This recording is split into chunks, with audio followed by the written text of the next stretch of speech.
udah setengah.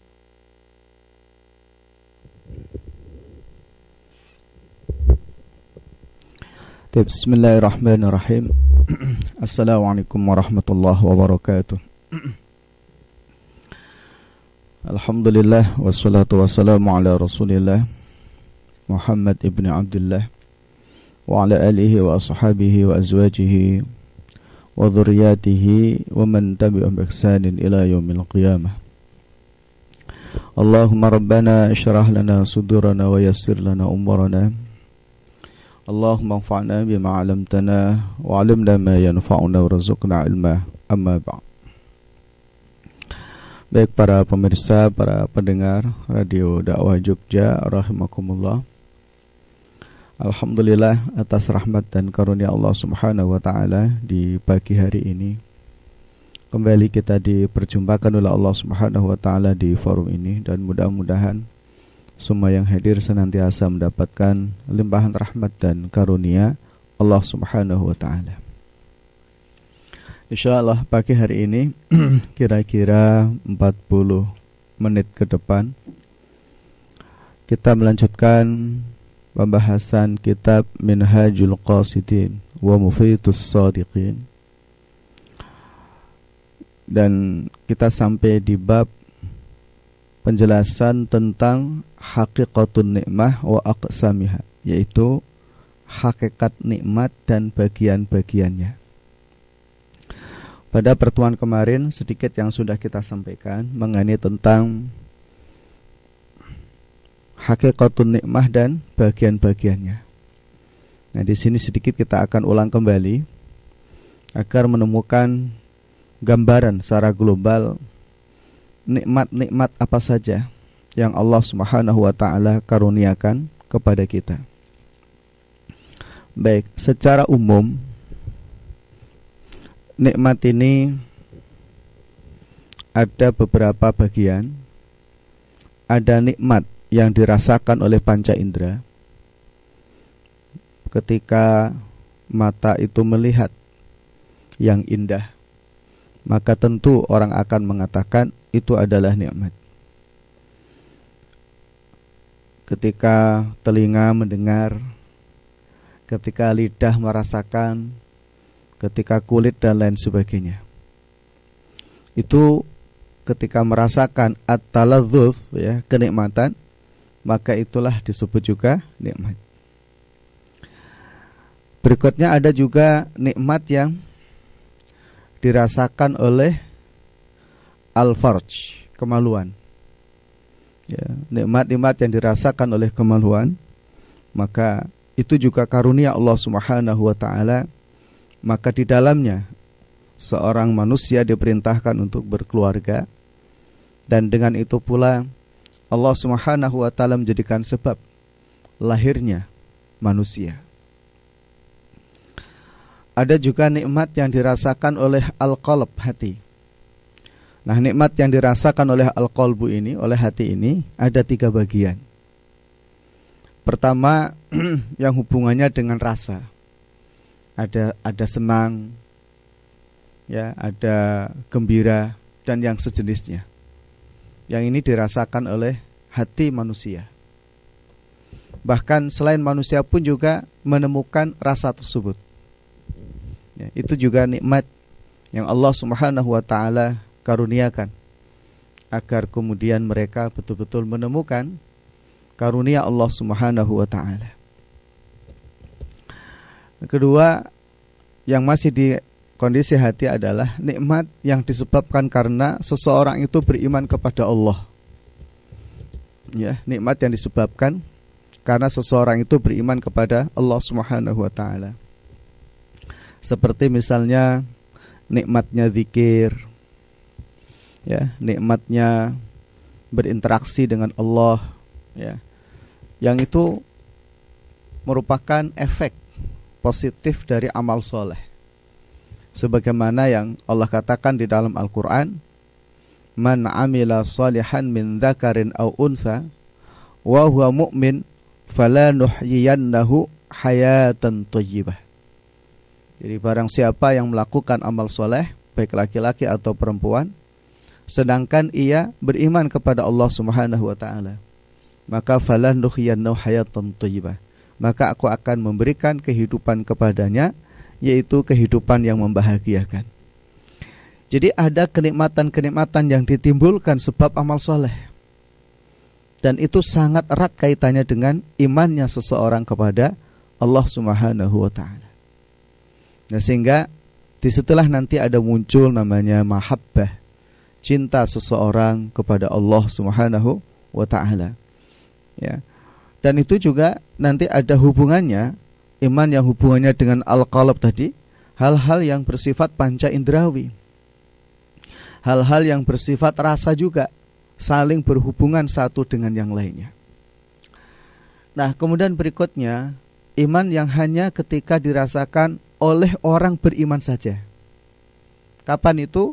Hanya di akhirat kelak, yaitu ketika mereka yang beriman kepada Allah Subhanahu wa ta'ala, Allah Subhanahu wa ta'ala letakkan ke dalam surganya. Yang itu dikatakan oleh Nabi SAW dalam hadis qudsi. Ya, dalam hadis qudsi.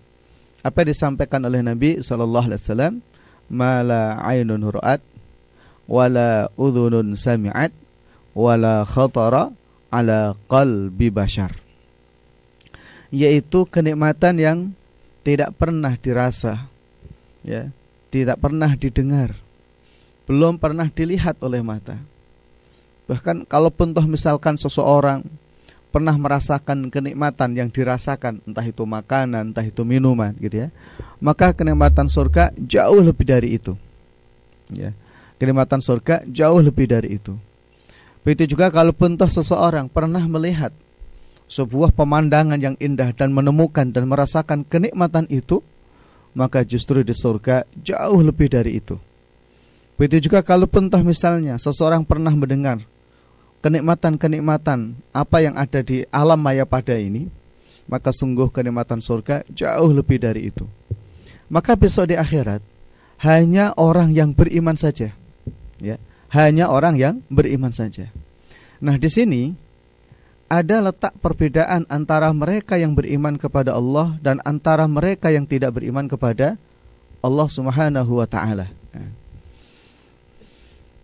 Para pemirsa rahimakumullah, para pendengar rahimakumullah, orang kafir ketika Allah Subhanahu wa ta'ala karuniakan nikmat di dunia ini, sedikit ada yang tembus sampai rasa dan hati. Saya mengatakan sedikit karena tidak banyak. Ya. Bagi mereka yang mendapatkan kenikmatan-kenikmatan duniawi, ya, yaitu hanya sesaat yang bisa mereka rasakan. Tapi berbeda dengan orang yang beriman kepada Allah Subhanahu wa ta'ala. Kenikmatan yang bisa rasakan justru terus menerus, sifatnya adalah mustamirrah, gitu. Maka disinilah yang membedakan kenikmatan-kenikmatan yang Allah karuniakan kepada mereka yang kafir dan kepada mereka yang beriman kepada Allah Subhanahu wa ta'ala. Maka mereka yang beriman akan merasakan kenikmatan karunia Allah Subhanahu wa ta'ala adalah kenikmatan yang paripurna. Ya, kenikmatan yang paripurna. Karena ada hal yang bersifat universal di situ, yang hanya bisa dirasakan hanya mereka yang beriman kepada Allah Subhanahu wa ta'ala.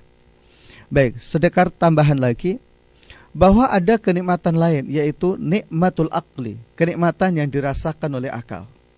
Ya, kenikmatan yang dirasakan oleh akal berupa apa? Ilmu pengetahuan. Sedemikian pula perbedaan antara mereka yang kafir dan mereka yang beriman kepada Allah Subhanahu wa ta'ala, gitu ya. Akal pikiran ini mereka yang iman dan mereka yang kafir sama-sama dikaruniakan akal oleh Allah Subhanahu wa ta'ala. Namun bedanya adalah ketika orang beriman dikaruniakan akal oleh Allah Subhanahu wa ta'ala, dengan sebab akal itu dia bisa bermakrifah kepada Allah, melihat alam, ya, dan kemudian misalnya melakukan proses penelitian, analisis, tafakkur, tadabbur terhadap alam, hingga kemudian hati mereka, ya, berinteraksi secara bersamaan antara akal dan pikiran, antara hati yang beriman kepada Allah Subhanahu wa ta'ala. Itulah yang Allah katakan, alladzina yadhkurunallaha qiyaman wa qu'udan wa 'ala junubihim wa yatafakkaruna fi khalqis samawati wal ard Rabbana ma khalaqta hadza batila subhanaka faqina adzabannar. Di dalam ayat ini Allah Subhanahu wa taala menjelaskan satu karunia yang sangat besar. Ya, karunia sangat besar yang secara integral antara akal pikiran seorang manusia yang beriman kepada Allah yang kemudian timbul dari hati untuk melakukan apa? Tafakkur terhadap apa yang diciptakan oleh Allah Subhanahu wa taala. Sampai kemudian menumbuhkan sebuah ucapan zikirnya hati, subhanak gitu. Maha suci engkau wahai Allah, kan gitu. Maha suci engkau ya Allah, ma khalaqta hadza batila. Apapun yang kau ciptakan ini wahai Allah, tidak ada satupun yang sia-sia. Ya, tidak ada satupun yang sia-sia gitu. Jadi itu pandangan gitu. Nah, ada hal-hal yang menarik gitu yang Allah ungkapkan di dalam Al-Qur'an. Misalnya begini. Innallaha la yastahi ayyadriba masalan ma ba'udatan fama fawqaha fa ammal ladzina amanu faya'lamuna annahu al-haqqu min rabbihim wa ammal ladzina kafaru fayaquluna wa ammal ladzina kafaru madza aratallahu bihadza masala yudillu bihi katsira wa yahdi bihi katsira wa ma yudillu bihi illal fasiqin. Demikian pula ayat ini, kalau kemudian ini kita renungkan para pemirsa, pendengar rahimakumullah, ketika Allah menjelaskan Allah itu tidak malu kok, walaupun hanya sekadar menciptakan apa? Ba'udah. Ya. Apa itu ba'udah itu? Ada yang mengartikan apa? Nyamuk. Ada yang mengartikan nyamuk, ba'udah. Sebagian ahli tafsir ada mengartikan hewan yang paling kecil yang bisa terbang. Paling kecil.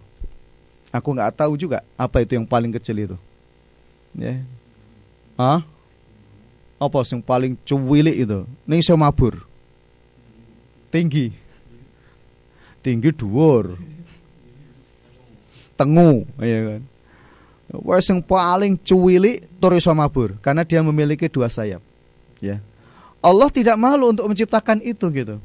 Nah, di sini letaknya gitu kan. Letaknya indahnya sebagai orang beriman itu. Ketika melihat itu, orang kafir itu meremehkan. Ya. Orang kafir itu meremehkan itu. Untuk apa Allah menciptakan itu gitu. Ya kan? Kenapa? Karena hatinya tidak bisa terpadu dengan akalnya untuk menikmati apa yang diciptakan oleh Allah Subhanahu wa taala gitu. Sehingga dia meremehkan apa yang diciptakan oleh Allah. Untuk apa Allah menciptakan itu? Madza aratallahu bihadza masalah gitu. Tapi bagi orang yang beriman apa? Ya'lamuna annahul haqqu min rabbihim. Kalau orang beriman itu mengetahui, itu satu kenikmatan yang luar biasa. Ya, itu satu kenikmatan yang luar biasa. Ya kan? Nah, itulah nikmat-nikmat ya yang Allah Subhanahu wa taala gambarkan di situ gitu. Ada nikmat akal, ada nikmat pikiran gitu. Orang beriman punya, orang kafir juga punya gitu. Sama-sama diberi oleh Allah Subhanahu wa taala, sama wong manusia kok ya. Cuman bedanya adalah sedikit sekali orang kafir itu bisa menikmati ilmu pengetahuannya. Sedikit sekali orang kafir itu bisa menikmati ilmu pengetahuannya gitu. Tapi orang beriman, Masya Allah, begitu banyak di antara mereka yang kemudian betul-betul merasakan nikmat ilmu pengetahuan itu. Kenapa? Di situ ia akan melihat keagungan dan kemahabesaran Allah Subhanahu wa taala. Alladzina yatafakkaruna fi khalqis samawati wal ard Rabbana ma khalaqta hadza batila subhanak gitu. Maha suci engkau ya Allah gitu. Karena tidak ada satu pun yang Allah ciptakan ini apa? Sia-sia gitu. Indahnya di ayat tadi itu ya, ditutup dengan kalimat apa? Faqina adzabannar. Ya Allah, jagalah kami dari azab neraka. Apa hubungannya gitu ya? Tafakkur, tadzakkur dengan azab neraka. Karena bisa jadi orang itu sombong, ya kan? Bisa jadi orang itu sombong karena tidak menemukan kenikmatannya akal. Karena tidak menemukan nikmatnya pikiran. Karena tidak menemukan itu gitu. Ya. Sehingga betapa banyak orang yang cerdas dari kalangan orang kafir, pintar, cerdik gitu kan. Tapi mereka pun juga mengalami kebingungan. Ya. Mereka tidak menemukan kebahagiaan yang hakiki dan paripurna gitu. Ya. Kenapa? Karena hatinya tidak bisa berma'rifah kepada Allah Subhanahu wa taala. Baik ya, itu gambaran global nikmat-nikmat yang Allah Subhanahu wa taala karuniakan kepada kita. Nah, sehingga dengan demikian nikmat itu pun juga dilihat aspek manfaat dan tidak manfaat, terbagi menjadi dua juga. Ada yang kenikmatan itu yang nafi' fid dunya wal akhirah jami'an. Ya, di antara semua tadi yang sudah dijelaskan itu, ada kenikmatan yang sifatnya itu manfaat di dunia dan juga manfaat di akhirat. Apa manfaat di dunia itu? Seseorang akan menemukan kenikmatannya. Begitu juga sampai di akhirat, karena itu ada unsur pahala dan balasan yang berlipat dari Allah Subhanahu wa taala. Apa itu contohnya? Kal ilmi wa husnul khuluq. Ya. Seperti ilmu dan akhlak yang baik. Coba ya. Jadi kalau kita dikaruniakan oleh Allah Subhanahu wa taala ilmu pengetahuan gitu ya. Kalau kita dikaruniakan oleh Allah Subhanahu wa taala ilmu pengetahuan, Masya Allah. Ya kan? Ilmu, akal itu dikasih ilmu yang banyak gitu kan. Terus bisa bermakrifah kepada Allah. Dengan itu dia bisa mengajar orang lain, ya kan? Dengan ilmu apa? Pengetahuannya. Itu ning dunya yo menemukan kenikmatannya, besok di akhirat pun juga dapat gitu. Maka Rasulullah katakan termasuk amal jariah itu diantaranya adalah apa? Ilmun yun tafa'u bihi gitu. Ini kenikmatan, tapi hal-hal begini tuh hanya orang beriman saja yang bisa merasakannya gitu. Ya, jadi Masya Allah. Maka kalau dalam kitab apa itu Ta'limul Muta'allim ya, dalam kitab Ta'limul Muta'allim itu orang belajar itu salah satu di antaranya adalah asyukru ala nikmatil akli. Syukur terhadap nikmat akal itu belajar. Ya, jadi syukur kepada Allah atas nikmat akal itu adalah belajar. Nah, kemudian yang berikutnya apa contohnya lagi? Husnul khuluq. Ya, akhlak yang baik. Jadi husnul khuluq itu ketika di dunia orang dipuji, itu udah kenikmatan tersendiri gitu. Ya. Bahkan sampai Rasulullah sallallahu alaihi wasallam Allah puji, wa innaka la'ala khuluqin azim gitu. Karena akhlaknya dipuji oleh manusia, juga dipuji oleh Allah Subhanahu wa taala, ya. Betapa banyak ya kalimat-kalimat dan sanjungan untuk memuji Nabi sallallahu alaihi wasallam gitu. Baik dalam bentuk syair gitu ya, atau juga dalam bentuk prosa atau dalam bentuk-bentuk yang lain. Banyak para ulama ya yang kemudian menulis tentang apa? Keindahan akhlak Rasulullah sallallahu alaihi wasallam. Cukuplah hadis Nabi ya yang menjelaskan tentang bahwa Nabi adalah apa? Akmalun nasi khalqan wa khuluqa. Nabi itu adalah pribadi yang paling sempurna bentuk fisik dan akhlaknya. Ya. Dan kemudian begini juga, akhlak yang baik itu besok di akhirat pun Masya Allah gitu. Ya, sampai Rasulullah katakan pula orang yang berakhlak baik itu nikmatnya juga paripurna. Karena apa? Kedudukannya juga tinggi. Ya, Rasulullah katakan orang yang paling dekat dengan Allah besok tempat duduknya di surga adalah juga mereka yang apa? Memiliki husnul khuluq. Ini selalu contoh ya. Jadi berakhlak baik itu adalah nikmat. Ya, yang nikmat itu bisa dirasakan kenikmatannya fid dunya wal akhirah. Nah, baik, kemudian berikutnya ada satu kenikmatan. Ya, bisa dirasakan saat itu saja. Ya, kenikmatan yang hanya bisa dirasakan saat itu saja. Untuk besok tidak. Hanya sesaat. Contohnya apa? Kataladzud bittiba'i syahwat. Seperti orang yang kemudian hanya menikmati sebab mengikuti syahwat. Ya, sebab mengikuti syahwat. Mohon maaf. Misalnya seseorang itu hanya sekadar mengikuti syahwatnya kemaluan saja. Itu ya hanya sesaat. Ya, itu hanya sesaat gitu. Tetapi kalau itu diiringi dengan iman, itu akan menemukan sakinah, mawaddah, warahmah. Nah, itulah kenapa kemudian Allah perintahkan untuk apa? Menikah, ya kan? Ya ma'syarasy syabab, man istata'a minkum ba'al fal yatazawwaj gitu ya. Jadi wahai para pemuda, ketika memang kalian sudah waktunya untuk menikah, maka menikahlah. Karena itu aghaddu lil basar wa ahsanu lil farji ya. Karena di situ ada kemuliaan ya. Karena di situ ada kemuliaan sebab hal tersebut. Nah, gitu ya. Begitu juga misalkan orang syahwat makan, itu juga hanya sesaat. Ya, syahwat pakaian bagus itu hanya sesaat saja. Tetapi tidak bisa dinikmati untuk yang akan datang. Bahkan bisa jadi berbahaya. Wa yadurru fil ma'al. Ya.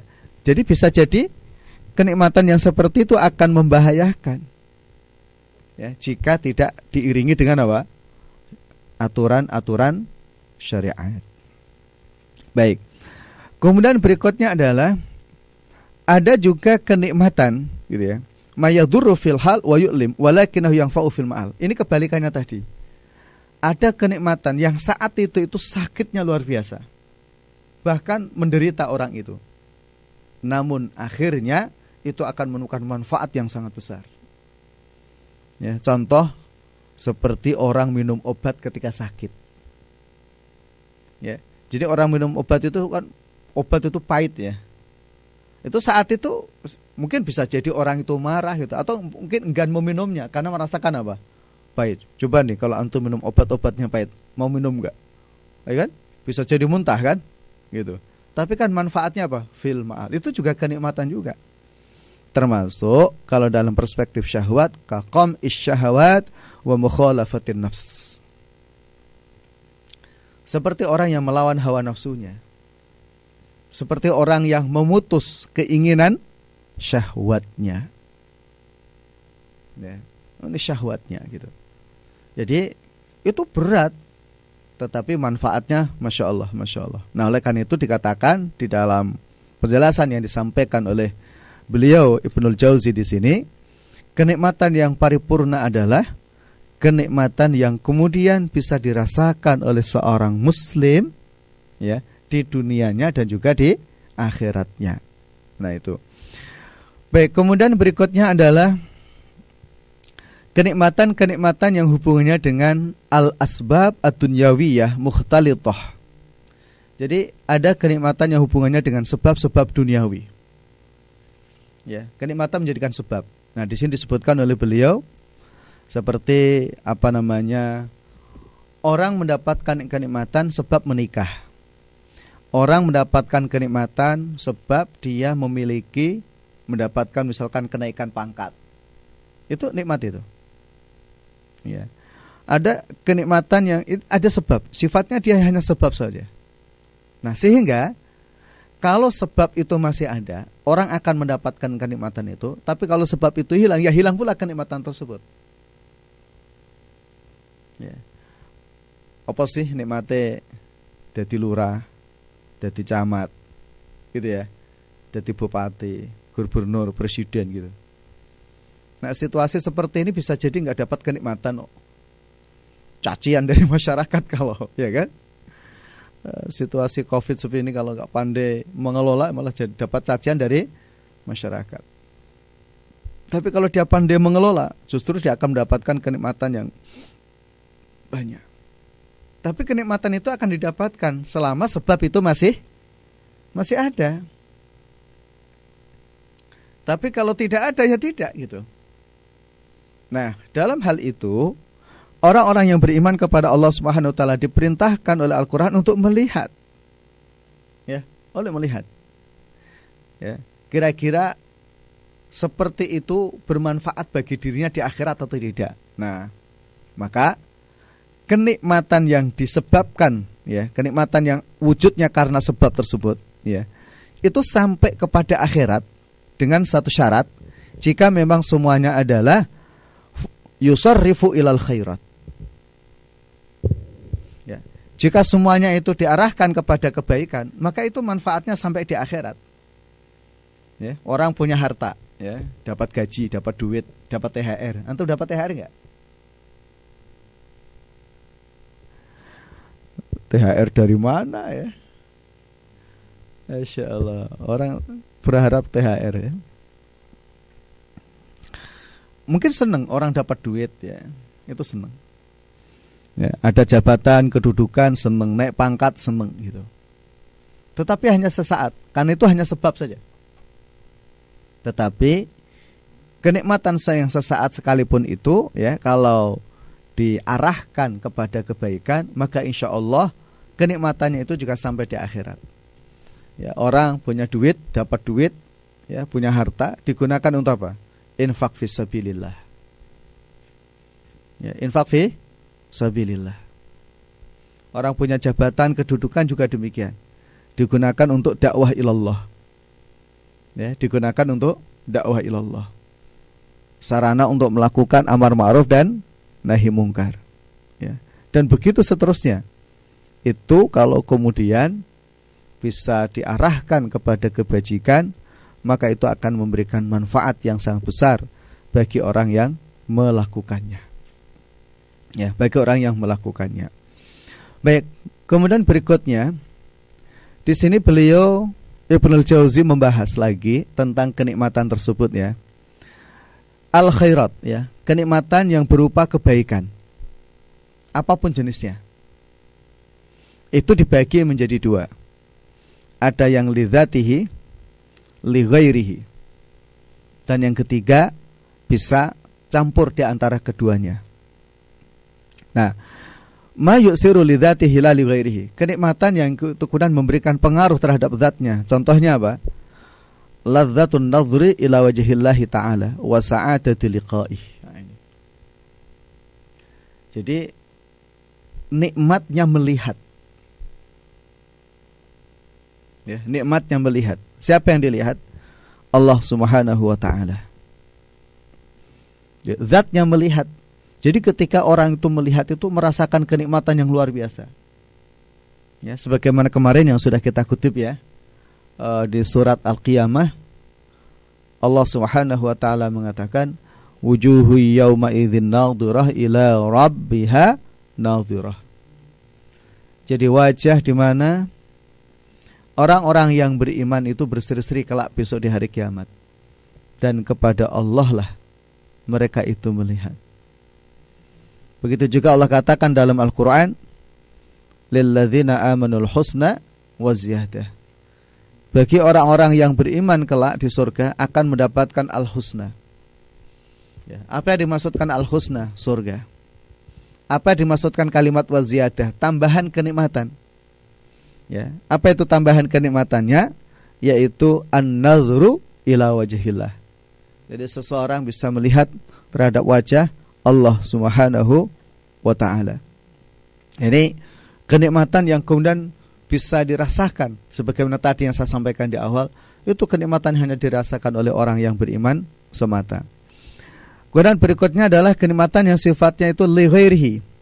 Ya, tadi sedikit di awal, kenikmatan berupa kadarahim wa dananir. Orang itu punya duit, punya dinar, punya dirham, itu nikmat. Ya, itu nikmat. Tapi kenikmatan itu, ya, akan hilang, cepat hilang. Ya, itu akan hilang. Sekalipun di sisi lain, orang punya duit, ya, punya dinar, punya dirham, dia juga bisa mencapai atau mendapatkan kenikmatan-kenikmatan yang lain. Ya, akan mendapatkan kenikmatan-kenikmatan yang lainnya. Akan tetapi, jika orang tidak bisa mengelolanya, kenikmatan itu bisa membawa fitnah. Maka itu yang Allah ingatkan dalam Al-Quran tentang amwal, harta itu adalah fitnah. Bisa jadi itu adalah menjadi fitnah bagi orang yang memiliki harta.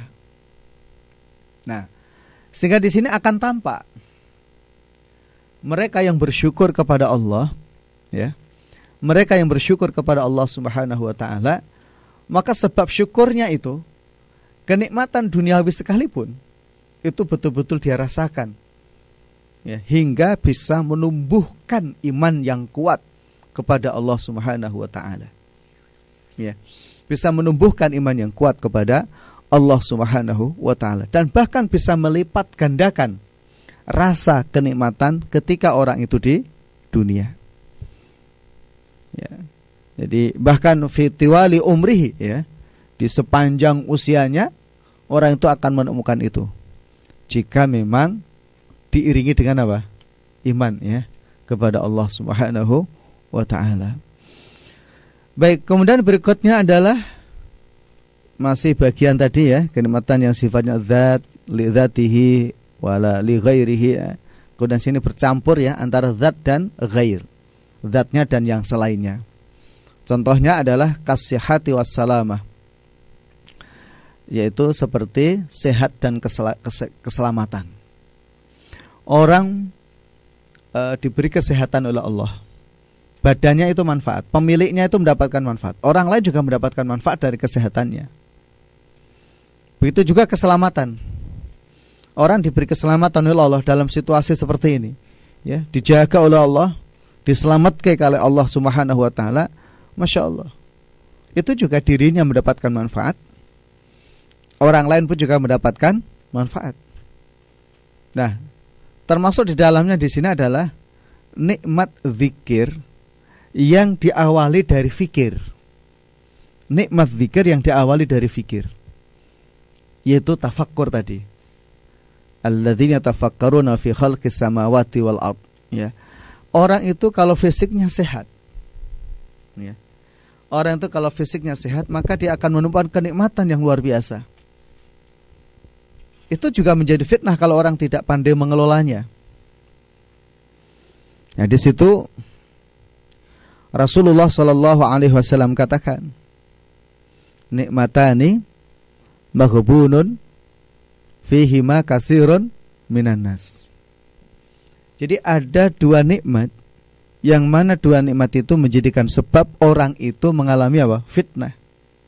Apakah itu? As-sihah wal faragh.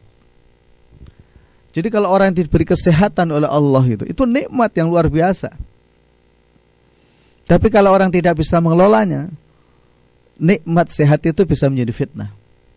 Sebagaimana Pak, nikmat waktu luang. Tapi lagi-lagi, saat kita diberi waktu luang oleh Allah itu, apa yang kita lakukan? Nah, gitu ya. Ini memang paling berat itu. Nikmat yang seperti itu paling berat.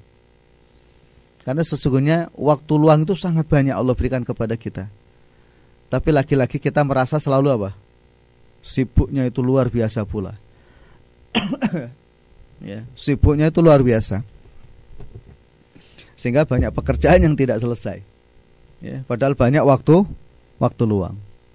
Karena apa? Lagi-lagi itulah fitnah, ya. Fitnah ketika orang tidak bisa mengelola nikmat yang Allah Subhanahu wa taala karuniakan kepadanya. Baik, kemudian berikutnya adalah masih bab al-khairat tadi, kebaikan, ya. Dilihat dari sisi manfaat dan tidak manfaatnya, ini terbagi lagi ila nafi'in wa jamilin wa ladzidin, ya. Jadi kenikmatan yang bermanfaat, yang objeknya itu bisa dilihat begitu terasa indahnya. Ada yang sifatnya mutlak, ada yang sifatnya itu muqayyad. Apa yang dimaksudkan muqayyad itu? Kenikmatan manfaat itu dibatasi oleh hanya waktu-waktu tertentu dan keadaan tertentu. Seperti nikmatnya orang puasa. Ya kan? Apa nikmatnya orang puasa? Ketika berbuka, maka Rasulullah katakan lis-shaimi farhatani, gitu. Jadi orang yang berpuasa itu akan mendapatkan apa? Dua kebahagiaan. Ya. Jadi orang yang berpuasa itu akan mendapatkan dua kebahagiaan, gitu. Farhatun inda iftarih wa farhatun inda liqa'i rabbi. Itu muqayyad, hanya terbatas bagi siapa?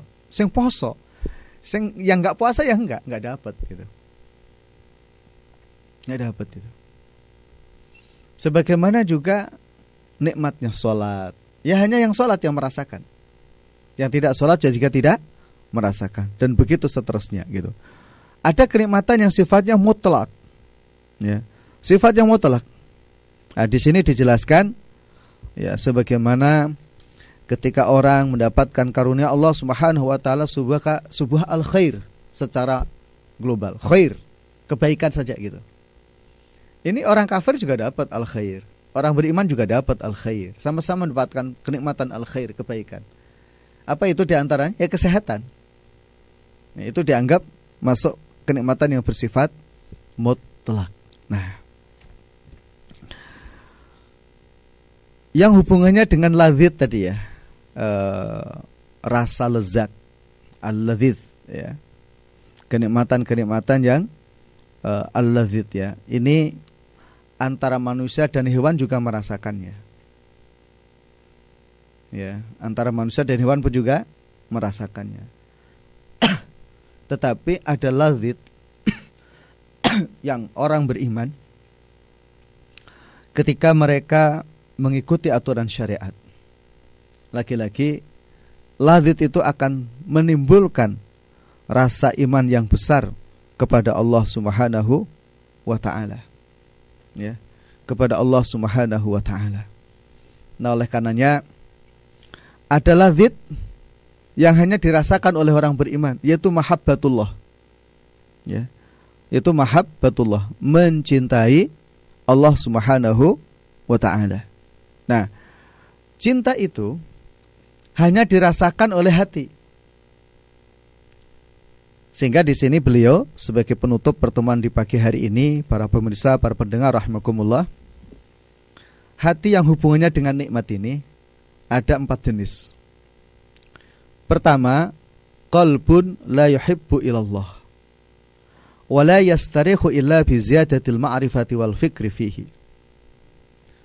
Ada hati yang tidak mencintai kecuali Allah dan tidak merasakan kenyamanan di dalam hatinya kecuali dengan menambahkan ma'rifahnya kepada Allah dan berpikir tentang cara untuk mendapatkan cinta Allah Subhanahu wa taala.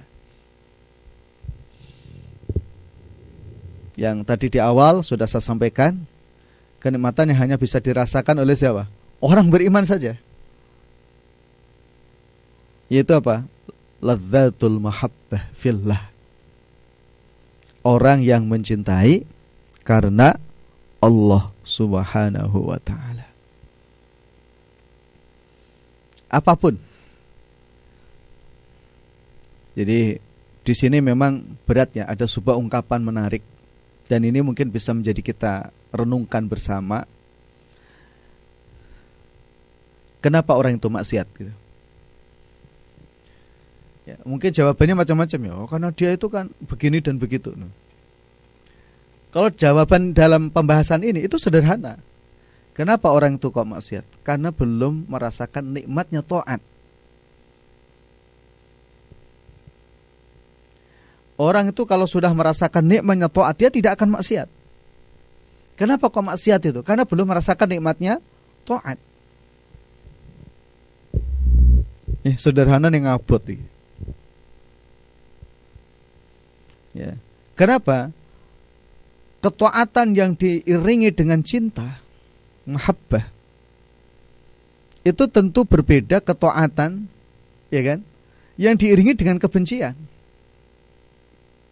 Apa yo? Ono. Ya. Taat tapi diiringi kebencian gitu. Ya poso ning gremeng. Ana ra? Poso ning karo gremeng. Mengeluh.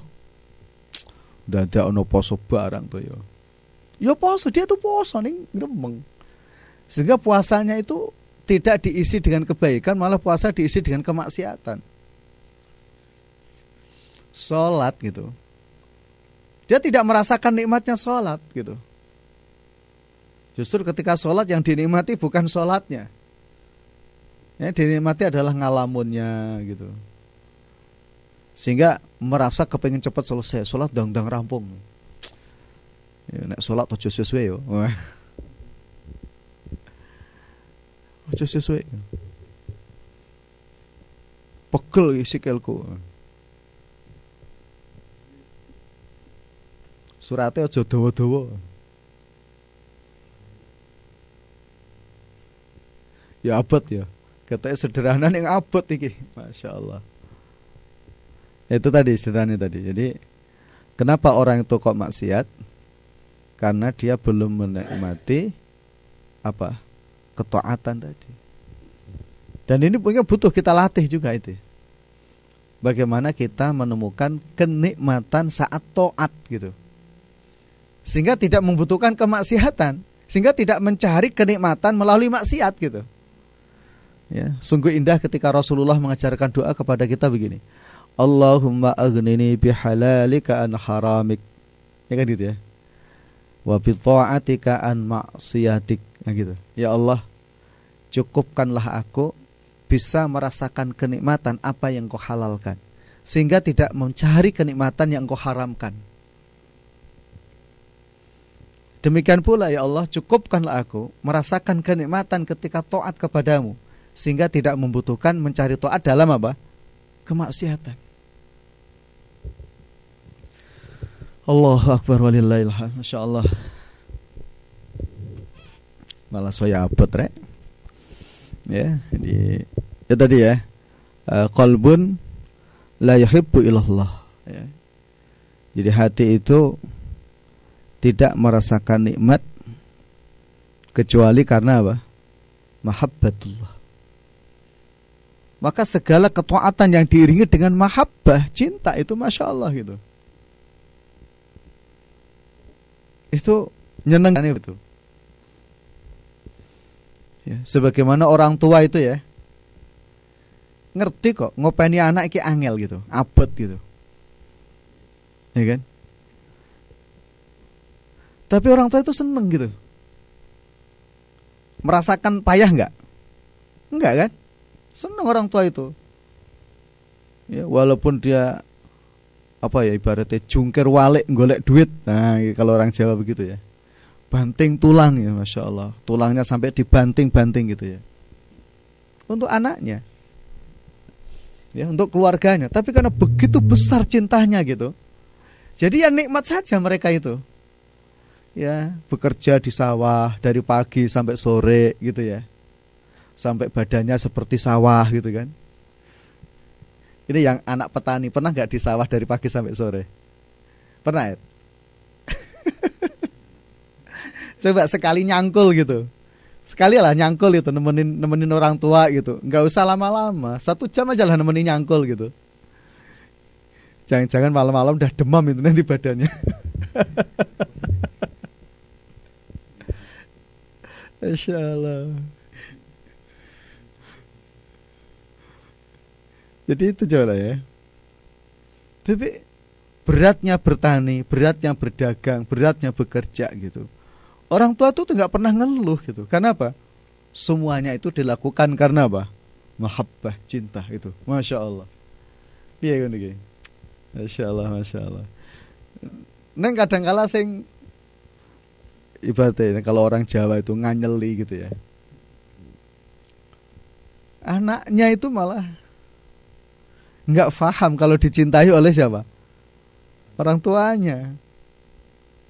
Nah, Dana kamu ke Jogja kuliah gitu ya. Itu karena cintanya orang tua kepada antum loh. Anda Jogja malah ra kuliah gitu, turu itu. Masya Allah itu.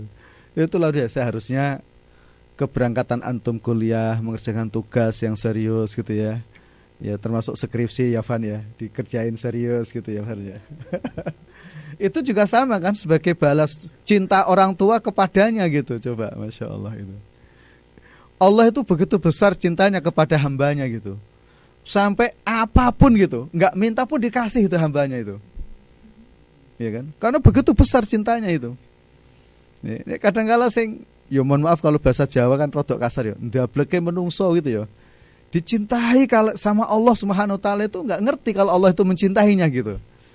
Sehingga malah membantahnya, membangkang gitu. Ya suruh sholat nggak mau sholat, suruh puasa nggak mau puasa gitu ya. Padahal itu manfaatnya bukan untuk Allah, manfaatnya untuk siapa? Dirinya sendiri. Ya, Masya Allah. Kan itu begitu besar cintanya Allah Subhanahu wa taala kepada hambanya gitu.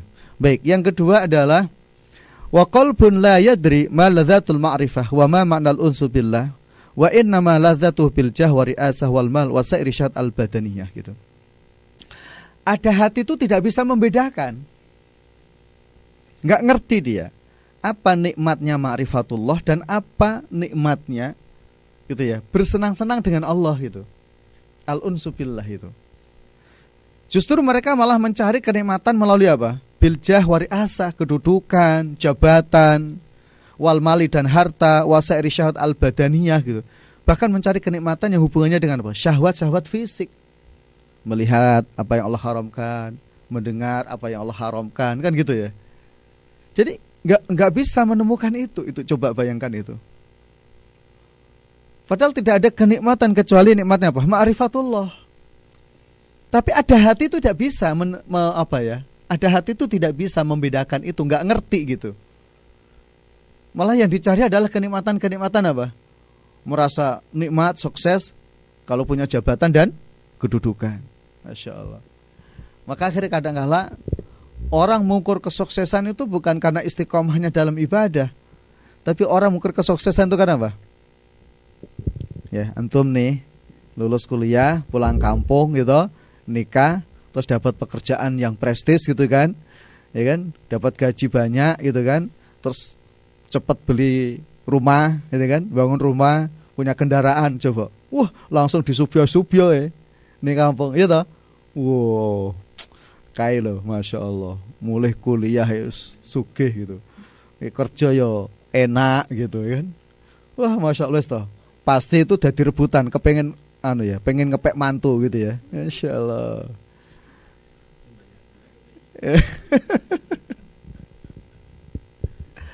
Jadi kepengen terus, masya Allah.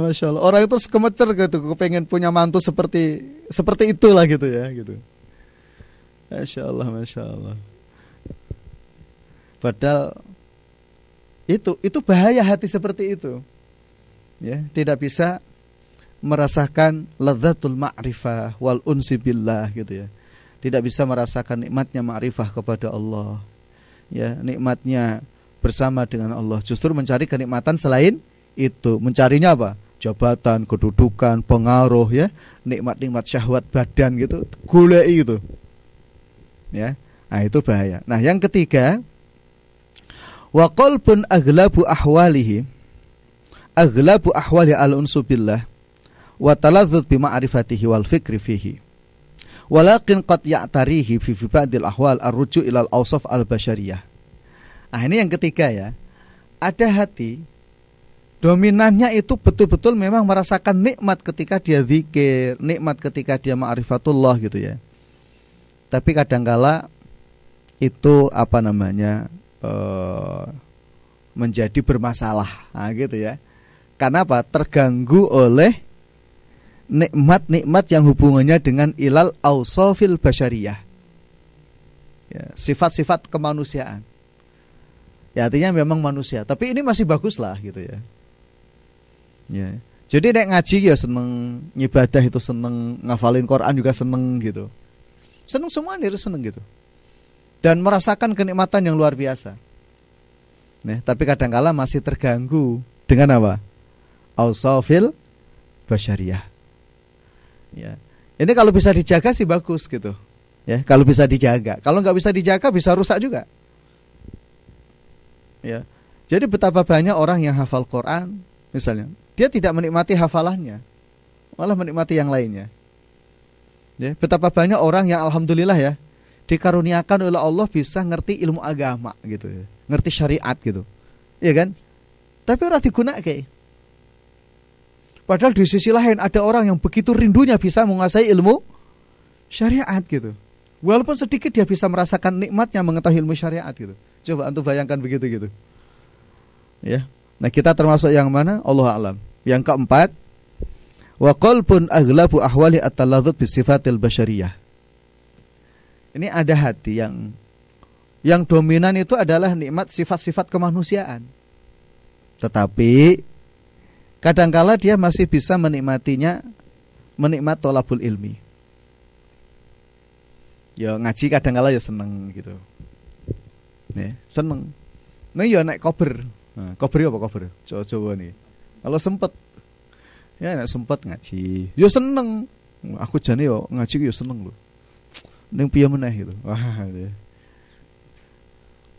Masya Allah. Jadi, nah itulah situasi-situasi hati di dalam nikmat antara nikmat duniawi dan nikmat ukhrawi. Tapi ala kulli hal semua itu nikmat kok gitu. Nah, oleh karenanya yang disampaikan di sini justru yang lebih prioritas adalah bagaimana kenikmatan-kenikmatan itu justru bisa menumbuhkan apa? Syukurnya itu melihat Allah sebagai Al-Mun'im ya. Ya, sebagaimana kemarin yang kita sampaikan. Ya, melihat Allah sebagai Al-Mun'im, satu-satunya zat yang memberikan nikmat, bukan yang lainnya. Sehingga syukurnya tetap kepada Allah Subhanahu wa ta'ala. Demikian, mudah-mudahan yang sedikit ini bermanfaat. Allah a'lam bishawab. Subhanakallahumma hamdika asyhadu an la ilaha illa anta astaghfiruka wa atubu ilaik. Assalamualaikum warahmatullahi wabarakatuh.